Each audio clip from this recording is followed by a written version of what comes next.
네, 2028학년도 대입은요, 올해부터 시행이 된 고교학점제가 적용이 되는 첫 세대입니다. 학생의 진로와 적성에 따라서 과목을 선택하고 학점을 취득할 수 있는 제도인 만큼 이 수능과 내신 체계에 큰 변화가 있을 것으로 예상이 되는데요. 자, 그래서 오늘은 이 달라진 입시 전략에 대해서 강석 소장님과 조동일 원장님을 모시고 이야기 함께 나눠보겠습니다. 안녕하세요. 안녕하세요. 예, 어서 오십시오. 네. 자, 이 고교학점제가 시행이 되면 이 학생과 학부모 모두 28학년도 대입에 대해서 혼란스러운 시기를 겪고 있다라고 해도 과언이 아닐 것 같은데, 자, 지금 어떤 것들이 확정이 되었나요? 네, 크게 내신 산출 체계 변경, 그다음에 수능 체계, 그다음 학교생활기록부 양식이 변경된 거, 요거 세 개를 말씀드릴 수 있고요. 내신의 경우 기존에 이제 9등급 상대평가에서 5등급 상대평가로 좀 완화가 되었지만 역설적으로 변별력이 약화가 되면서 경쟁률이 좀 높아지는 이런 상황이 좀 발견되었고요. 수능은 이제는 계열에 상관없이 문과와 이과 모든 학생들이 같은 과목에 수능을 보게 됩니다. 통합형 수능으로요. 그 다음에는 교육과정이 개정됨에 따라서 학교생활기록부 양식이 좀 변경되었는데요. 그 작년부터 이제 학교폭력 조치사항 관리라는 항목이 신설되었고, 또한 창의적 체험활동의 란 또한 학교 중심에서 학생 중심, 탐구 중심으로 변했습니다. 예. 자, 이 내신을 산출하는 제도 자체가 달라졌다면은 원점수를 높게 받았더라고 하더라도 등급에 좀 변동이 있을 것 같은데 어떻습니까? 내신 체계가 9등급에서 이제 5등급으로 변화됨에 따라서 구간이 좀 이렇게 넓어졌어요. 그러다 보니까 대학의 입장에서는 예전에 어쨌든 그 평가 방식으로 학생을 좀 변별해내기가 굉장히 힘들어진 거죠.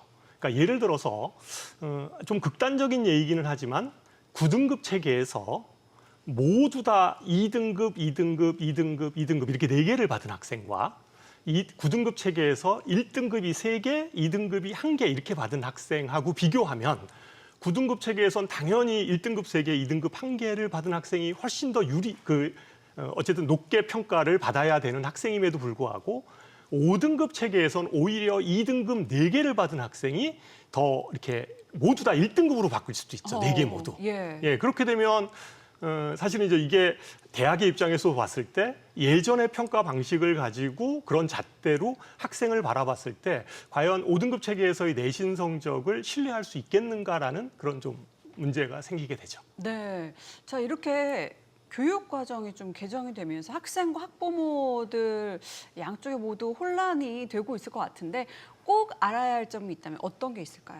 네, 말씀하셨던 내신 체계의 문제점으로 인해서 이제 과목 편식을 하는 것이 좀 가장 좀 문제가 될 것 같아요. 소위 이제 찐 문과, 찐 이과라고 하는 학생들이 과목 호불호가 좀 심한데 전 과목 모두 골고루 이제 학습하는 것이 좀 필요할 거고요.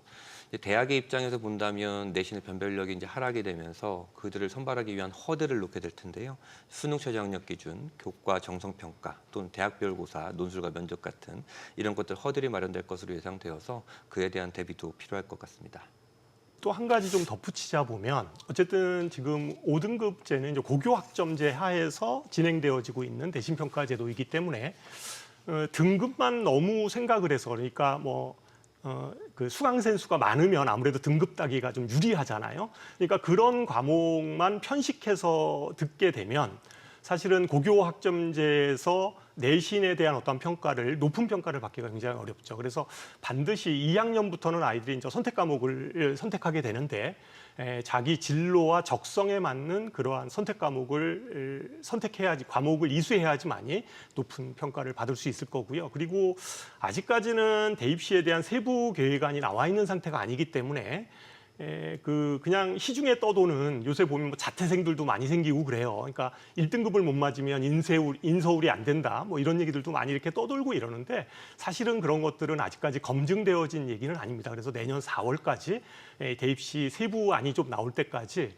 좀 우리가 입시의 변화가 좀 어떻게 되는지 학부모님들이나 학생들이 잘 관찰해서 너무 섣부른 판단을 하는 건 좀 옳지 않다 이렇게 생각을 합니다.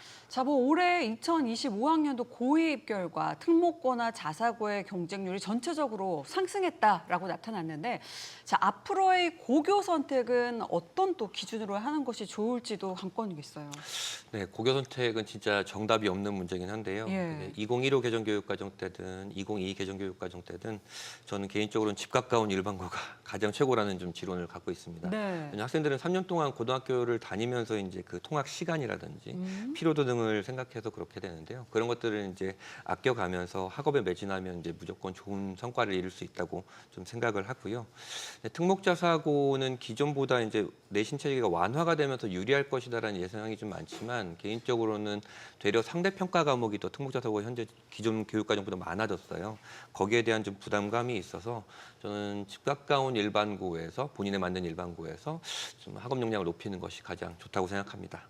우리 강석 소장님이 얘기를 했지만, 근데 이제 고등학교 선택 문제는 입시의 환경 변화만 가지고 판단할 수 있는 문제는 좀 아닌 것 같아요. 네. 그러니까 학생이 어쨌든 그 학교, 우리 아이가 그 학교에 맞는 학생인가 이런 것들을 평가하는 게 대단히 중요하다. 고교 선택 문제에 있어서는. 그러니까 입시의 어떤 외부 환경만 이렇게 바라보지 말고 우리 아이가, 우리 자녀가 그 학교에 가서 잘 적응해서 좋은 성과를 낼 수 있는가를 좀 평가를 해봐야 되는데요. 한 예를 들어서 뭐 아주 성실하고 학교 생활 열심히 하기는 하지만 문제 해결 능력이 좀 떨어지거나 이런 아이들 있잖아요. 뭐 좀 어려운 시험 나오면 성적이 확 무너지는 학생이 있거나 이런 학생들은 제 개인적인 생각은 특목자사고는 좀 잘 안 맞는 학생이다 이렇게 생각을 합니다. 워낙 특목자사고는 우수한 학생들이 많이 모여 있는 집단이기 때문에 네. 좀 노력만 가지고는 좀 한계가 있죠. 이 고교 선택 문제는 단순하게 입시 환경만 가지고 생각하시지 마시고 좀 우리 자녀에 맞는 학교가 어딜까 이런 것들을 좀 많이 생각을 하면서 결정을 하셔야 되지 않을까 이렇게 생각합니다. 예, 지금 또 이제 어느 고등학교를 가면 좋을까라는 학부모님들에게 네, 좋은 네. 대답이 되어줬을 것 같은데, 대입 전형 중에서 아직 확정되지 않은 것들이 있다면서요. 네, 수시와 정시 이제 일정들이 이제 정해지지 않았는데요. 그게 이제 대입 전형 기본 사항이라는 것에서 이제 올해 8월 말에 이제 정확히 발표가 될 거고요. 또 하나 각 대학들이 이제 어떠한 전형을 어떠한 요소로 얼만큼 뽑겠다라고 하는 대입 전형 시행 계획이 발표가 되지 않았는데, 그것은 현재 고등학교 1학년 학생들이 2학년이 되는 내년 4월 말에 발표가 되거든요. 그리고 대입 전형 기본 사항과 대입 전형 시행 계획 이 두 가지 큰 발표가 남아 있고요. 그다음에 이제 기존 그 발표 외에도 이제 서울대 같은 대학들이 이제 미리 예고를 한 곳들이 있는데, 그 예고한 상황에서도 변경되는 상황들이 있을 수 있으니까 이 두 가지를 잘 살피면 좋을 것 같습니다. 예. 그 올 초에 보면 서울의 10개 대학, 그러니까 뭐 서울대를 위시한 연대, 고대, 뭐 성대, 서강대 등등의 대학들이 그 대입 전형에 대한 개선안을 뭐 공동 연구를 해서 발표를 좀 많이 했어요. 그러니까 거기 보면 이제 서울대 같은 경우에 좀 주요한 특징은 수시에서는 좀 면접을 좀 강화시키는 안을 예. 좀 발표했고요. 그다음에 정시에서 원래 서울대는 지금도 교과를 좀 집어넣고 있었거든요. 그런데 이제 그 부분을 좀 상당히 강화시키는 이러한 안이 발표가 됐고, 그다음에 나머지 연대나 고대 쪽에서 발표한 그 개선안을 보면 교과 전형에서도 좀 서류적 요소, 다시 말해서 종합 전형식의 어떤 평가를 좀 하려고 드는 것 같고요. 종합 전형에서는 원래 수능 최저가 거의 대부분의 대학이 없었는데 수능 최저를 좀 집어넣는다든가 뭐 이런 식의 움직임들. 그다음에 정시에서도 교과를 좀 집어넣는다든가 뭐 이런 교과 평가를 하겠다 이런 식의 발표들이 좀 대부분의 대학에서 하고 있는 거죠. 그래서 어쨌든 현재 변화된 입시에서는 내신뿐만 아니라 수능도 좀 챙겨야 되고 심지어 면접까지도 좀 챙겨야 되는 좀 그런 예. 상황이죠. 예. 네네. 자, 이 끝으로 2028학년도를 준비한 학생들에게 조언해 주실 만한 그 이야기가 있다면 뭐가 있을까요? 네, 사실은 2022 개정교육과정과 2028 대입은 그 학교 일선 현장에 계신 선생님들 또는 학생, 학부모님 또는 학원 또는 저 같은 뭐 입시 전문가들도 전혀 경험해보지 못한 입시거든요. 그래서 혼란이 굉장히 클 거예요. 그 입시까지 굉장히 혼란이 클 텐데, 한 가지 변하지 않는 점은 대학들은 학업 역량에 뛰어나고 자기주도적인 인재를 좀 원한다는 것입니다.